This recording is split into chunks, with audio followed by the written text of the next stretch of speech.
जय हिंद दोस्तों। आज मैं आपकी मुलाकात बीसी बंसल जी से कराऊंगा।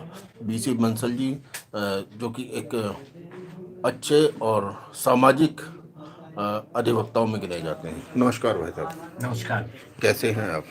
एकदम ठीक है। बीसी बंसल जी, बुजुर्ग कड़वा बोलते हैं लेकिन सत्य बोलते हैं, क्या कहना चाहेंगे आप? उनका अनुभव बोलता है और जो आज हो रहा है उसके प्रति एक प्रतिक्रिया उनकी होती है। यही है। बीसी बंसल जी, हमारे समाज में कानों में लीड लगा करके रोडों पर चलते हैं तो और ड्राइविंग करते हैं, तो क्या कहना चाहेंगे आप? नहीं, ये तो बहुत ही गलत प्रवृत्ति है। इस पे तो जितनी जल्दी हो उतना सुधार आवश्यक है, क्योंकि इससे बहुत सारे एक्सीडेंट होते हैं और जो हमारी युवा शक्ति है उसका हम आए दिन देखते हैं कि कई लोगों की मृत्यु हो जाती है, एक्सीडेंट हो जाते हैं रेल में, रोड पे। और ये वैसे भी मानसिक रोगी भी बना रहा है आजकल की जनरेशन को। मेरे विचार से तो ये प्रवृत्ति ठीक नहीं है और इसे जो उनके अभिभावक हैं वो भी थोड़ा ध्यान दें और खुद जो हमारी युवा शक्ति है वो भी अपने आप को ठीक रखे। यही मेरा। बीसी बंसल जी, क्या पटरियों पर चलना चाहिए? खाली देखिए, पटरियों पर? पटरियों पर तो चलना वैसे कानूनन भी अपराध है और जहाँ तक ये जागरूक नागरिक की बात है उसको इससे बिल्कुल नहीं चलना चाहिए। लेकिन सरकार की भी कई जगह ऐसी चीज़ें हैं कि बहुत सारे रेलवे स्टेशंस या जो मार्ग हैं उन पे आप देखेंगे कि कोई ऐसा प्रोविज़न नहीं किया हुआ है कि जिससे सेफली एक तरफ से दूसरी तरफ जाया जा सके। तो उसमें आदमी हड़बड़ी में ऐसा करते हैं। वैसे ये ठीक नहीं है, कानूनन भी गलत है और सामाजिक तरीके से अपने आप को तो नुकसानदायक है ही। बीसी बंसल जी, जितनी चादर होती है उतने ही पैर फैलाने चाहिए, तो क्या कहना चाहेंगे आप? देखिए, ये तो एक अर्थशास्त्र का विषय है, क्योंकि जैसे हमारी इंडियन साइकोलॉजी है तो हम कहते हैं कि जितनी चादर है उतने ही हमें पैर फैलाने चाहिए। लेकिन उसका दूसरा रूप भी है। जो पश्चिमी सभ्यता है वो ये कहती है कि पहले पैर फैला लो, चादर तो आ ही जाएगी। तो इसमें कहीं ना कहीं सामंजस्य तो, क्योंकि सेल्फ सेटिस्फाइड होना भी विकास में बाधक है।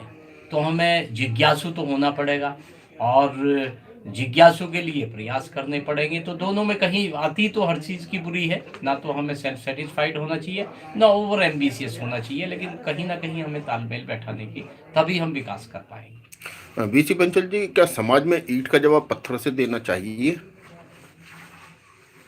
नहीं, वो भी उसके लिए अलग अलग मापदंड है।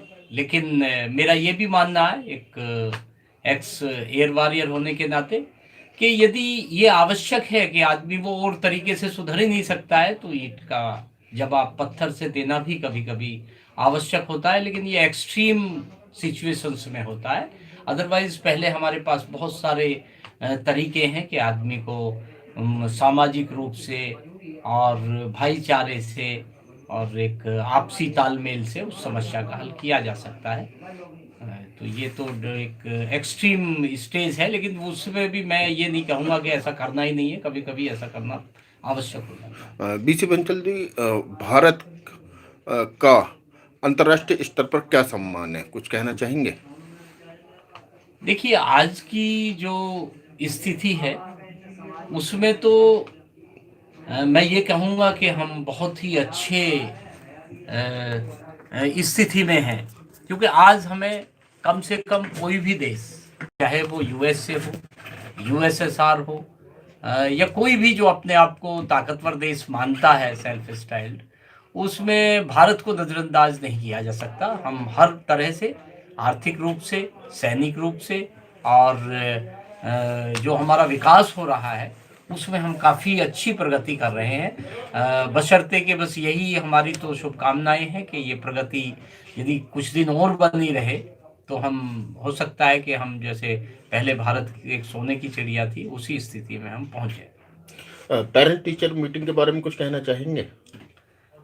ये पेरेंट टीचर जो एक मीटिंग की कॉन्सेप्ट है वो एक तरह से सही है कि उससे आपको अपने बच्चे का एक वो रिकॉर्ड मिल जाता है, रिपोर्ट कार्ड मिलता है कि भाई बच्चा किस स्थिति में आपके वहाँ पे स्कूल में चल रहा है, तो एक अच्छी प्रक्रिया है। इसका हमें मतलब स्वागत करना चाहिए और इसका सदुपयोग भी करना चाहिए। बीसी बंसल जी, क्या बच्चे के साथ में दोस्ताना व्यवहार रखना चाहिए या सख्त व्यवहार? देखिए, खिलाने, पिलाने और उसको पहनाने, उसको जो बेसिक सुविधाएँ हैं, उसको देने में तो हमें दोस्ताना व्यवहार ही उसके प्रति रखना चाहिए। लेकिन जहाँ तक उसको एक अच्छा नागरिक बनाने वाली बात है, तो उसके लिए तो कुछ अनुशासन अति आवश्यक होता है, और अनुशासन जो है सख्त निर्देशों से ही प्राप्त होता है। बच्चे को हम 7 बजे तक नहीं उठाएँगे तो वो डेफ़िनिटली आलसी बन जाएगा। लेकिन यदि हम उसको 4 बजे डेली जगा के कहेंगे कि दौड़ लगा के यार उसके बाद पढ़, तो पहले तो वो हमारी बात को यही कहेगा, बहुत सख्त है पापा या बहुत सख्त है मम्मी। लेकिन लास्ट में जब उसके रिजल्ट निकलेंगे तो आप बच्चा भी खुश होगा और आप भी खुश होंगे। बीसी बंसल जी, राफेल सौदा के बारे में आप क्या कहना चाहेंगे? देखिए, राफेल सौदे पे मैं दोबारा यही कहूँगा कि वो लोग कमेंट्स कर रहे हैं जिनको हवाई जहाज़ का पता ही नहीं है, जिनको वायुसेना या हमारी रक्षा सेनाओं की ज़रूरतों का ही पता नहीं है कि राफेल है क्या। लेकिन आए दिन उस पे कमेंट्स आ रहे हैं। ये हमारी भारतीय वायुसेना की एक ज़रूरत है। आपको ये अवगत करा दूँ कि 1996 से आज तक कोई भी जंगी जहाज हमारे वायुसेना में शामिल नहीं किया गया है।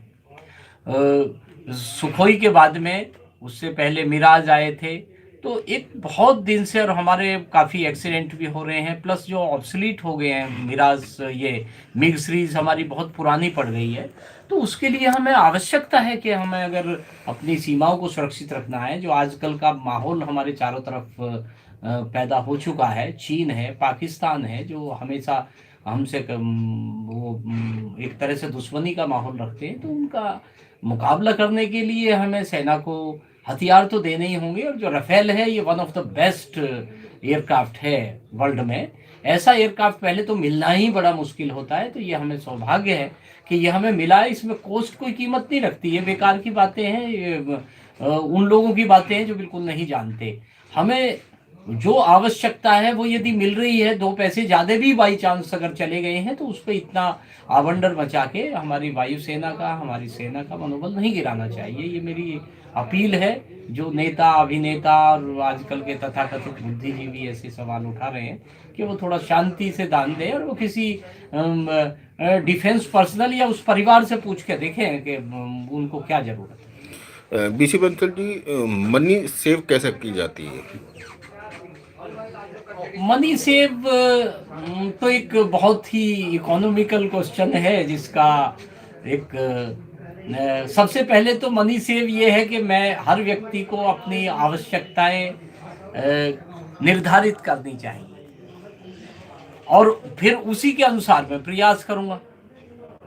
तो ये जो फिजूल खर्ची आजकल बढ़ती जा रही है, और जो फास्ट फूड की कल्चर शुरू हुई है, इसे मैं ये कहूँगा कि इससे हमारे स्वास्थ्य को भी और हमारे समाज को भी नुकसान हो रहा है। हमें वहीं पे खर्च करना चाहिए जहाँ अति आवश्यक है, वरना और जो अपनी आवश्यकताओं को थोड़ा सा मिनिमाइज अवश्य किया जाए कि भाई ये हमारा ये आवश्यकताएं हैं, यहाँ तक हमें आवश्यक है, उसके लिए प्रयास किया। बीसी बंसल जी, जैसे कि आप काफ़ी सीनियर अधिवक्ता हैं, हमारे समाज में 2 साल, 3 साल, 4 साल, 5 साल बच्चों के साथ गलत काम, यहाँ तक कि 60 साल की औरतों के साथ भी गलत काम किए जा रहे हैं, तो आप क्या कहना चाहेंगे इस विषय पर?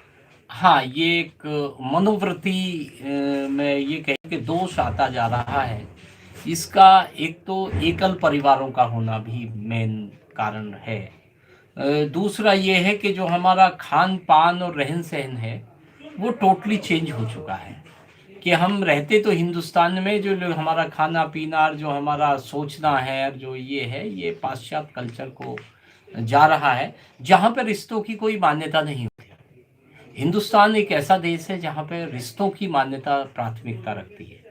तो हमें ये मैं तो यही समझता हूँ कि ये जो हमारा कल्चरल चेंज हो रहा है, उसकी वजह से भी ऐसा हो रहा है। तो इसमें समाज को भी थोड़ा सा समझाने की ज़रूरत है, और जो भी अभिभावक हैं उनको बच्चों पे अपना ध्यान देने की ज़रूरत है, क्योंकि आजकल अंधी दौड़ शुरू है। दोनों माँ बाप सर्विस करते, बच्चे को आया या कोई ऐसे हॉस्टल ऐसी जगह छोड़ देते, तो उसमें जो भावनाएं हैं, जो उसके अंदर वो मान्यताएं हैं, वो करीब करीब खत्म होती है। बी बंसल जी, क्या हमें छोटे बच्चों को बताना चाहिए कि किस पार्ट्स पर हमें हाथ लगाना है, किसी दूसरे को हाथ लगाना है या नहीं लगाना है? देखिए, इसमें तो मैं ज़्यादा नहीं कह पाऊंगा, क्योंकि ये बड़ा ही डेलिकेट विषय है। लेकिन हाँ, जब हम परिवार में रहते हैं तो वहाँ बच्चे बहुत सारी चीज़ों से अपने आप ही समझ जाते हैं। जहाँ तक संभव हो वहाँ तक कुछ चीज़ें उसकी उम्र के अनुसार उसको बता देनी भी आवश्यक है, कि भाई क्या क्या अच्छा है तुम्हारे लिए और क्या बुरा है। तो शायद उससे कुछ अनभिज्ञता में जो अपराध हो जाते हैं उनसे बचा जा सकता है। बीसी बंसल जी, मोदी जी ने नोटबंदी की, तो क्या कहना चाहेंगे आप? नोटबंदी एक बहुत ही सराहनीय कदम है मेरी नज़र में। तो देखिए, बहुत सारा कारोबार ऐसा था कि आदमी अरबों रुपए कमा रहा, लेकिन 1 रुपए का टैक्स नहीं दे रहा। और टैक्स से ही तो हमारे रोड ब्रिज, जो भी हमारा विकास होना है, वो होगा कहाँ से? सरकार के पास पैसा कहाँ से आएगा? लेकिन वो अनअकाउंटेड था।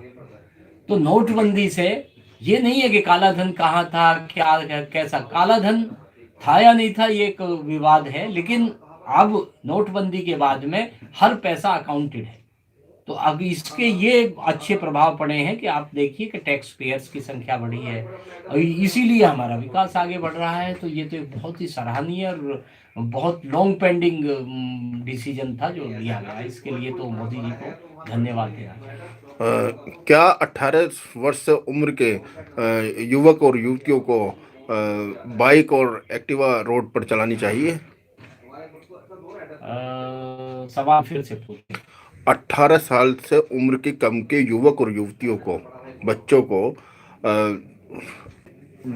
बाइक और एक्टिवा चलानी चाहिए रोडों पर, नहीं? ये बिल्कुल नहीं चलानी चाहिए। और इसमें हमारी जो प्रशासन है और जो अभिभावक हैं उनको विशेष ध्यान देना चाहिए कि ये कोई सार्वजनिक वाहन यूज करें अगर ऐसा आवश्यक है। लेकिन इससे ये नहीं है कि वो जाएं, जब वो परिपक्व नहीं है तो डेफिनेटली दुर्घटना की संभावनाएं ज़्यादा बढ़ जाएंगी। क्या इंसान को इंसान से ईर्ष्या करनी चाहिए? ईर्ष्या तो एक मतलब हमारे जो हिंदुस्तान पद्धति है उसमें भी स्वीकार्य नहीं है। कि ईर्ष्या नहीं, हमें तो प्यार करना चाहिए। तो ईर्ष्या तो होनी नहीं चाहिए एक दूसरे से। बीसी बंसल जी, आपके पास किस तरीके के सबसे ज़्यादा केस आते हैं? देखिए, मैं मोस्टली किसान और जवान की लड़ाई लड़ता हूँ। तो जो आर्मी नेवी एयरफोर्स या पैरामिलिट्री से रिटायर्ड लोग हैं तो उनकी कुछ समस्याएं आती हैं, तो उनको जहाँ तक मैं शासन प्रशासन या कोर्ट के थ्रू कुछ हल करा देता हूँ। और किसानों का जो लैंड एक्विजिशन है, जैसे ईस्टर्न पेरिफेरल एक्सप्रेसवे का एक्विजिशन हुआ है, दिल्ली मेरठ एक्सप्रेसवे का हुआ है, और विभिन्न जीडीए भी कर रहा है, स्टेट गवर्नमेंट कर रही है, सेंट्रल गवर्नमेंट कर रही है, रेल ने किया है। तो ऐसे केसेस में ही मैं मतलब ज़्यादा इंटरेस्ट लेता हूँ, और मेरे पास किसानों के काफ़ी 2-3 जिले के केसेस हैं। बीसी बंसल जी, आप वरिष्ठ अधिवक्ता हैं और सामाजिक भी हैं, तो आप समाज को क्या संदेश देना चाहेंगे? मेरा तो समाज को यही संदेश होगा कि सबसे पहले हम अपने परिवार पे ध्यान दें कि हमारा जो परिवार है वो किस तरह से चल रहा है, हमारे बच्चे क्या कर रहे हैं। ये हमारी सबसे पहले प्राथमिकता होनी चाहिए। उसके दूसरे बाद, उसके तुरंत जो अति आवश्यक है, वो राष्ट्रीयता की भावना का विकास होना चाहिए कि सबसे पहले हम भारतीय हैं, हम इस राष्ट्र के हैं। उसके बाद हम किसी धर्म या किसी संप्रदाय या किसी प्रदेश या किसी जिले के हैं। तो अपने परिवार पे ध्यान देना, क्योंकि परिवार ही राष्ट्र बनता है आगे चल के। अच्छे नागरिक हम पैदा करेंगे, अच्छे संस्कार बच्चों को देंगे, वो अच्छे बढ़ेंगे तो हमारा राष्ट्र आगे बढ़ेगा। तो राष्ट्रवाद पे मैं जरूर कहूँगा कि जो भावनाएं कहीं कहीं कुछ लोग ऐसा बोलते हैं, या वो कैसे बोलते हैं मुझे पता नहीं, तो उससे ऐसा लगता है कि शायद हम में कुछ राष्ट्रवाद की कमी आती जा रही है। तो मैं चाहूँगा कि राष्ट्र के बिना जो है वो आदमी का कोई अस्तित्व नहीं है, नागरिक का कोई अस्तित्व नहीं। मतदान के लिए क्या कहना चाहेंगे आप? मतदान हमें बढ़ चढ़ के करना चाहिए, और उसमें जो खामियां आ रही हैं उनको उनसे सावधान रहना चाहिए, क्योंकि वैसे तो आजकल कोई भी पॉलिटिकल पार्टी हो, हर पार्टी जो है जाति और धर्म पे बात करती है। तो विकास तो नाम मात्र का मुद्दा आजकल रह गया है, लेकिन फिर भी हमें कम से कम उसमें से बेस्ट कैंडिडेट जो हमें लग रहा हो, जिसका आचार विचार व्यवहार अच्छा हो, और जो हमारे समाज के लिए और हमारे राष्ट्र के लिए अच्छी सोच रखता हो, उस कैंडिडेट का हमें चुनाव करना चाहिए। बीसी बंसल जी, आपने कीमती समय दिया, धन्यवाद। धन्यवाद। हमारे साथ हैं बीसी बंसल जी, जो गाजियाबाद के अच्छे और वरिष्ठ अधिवक्ताओं में गिने जाते हैं। अगर चैनल पसंद आए तो लाइक कीजिए, सब्सक्राइब कीजिए। जय हिंद, जय भारत। धन्यवाद।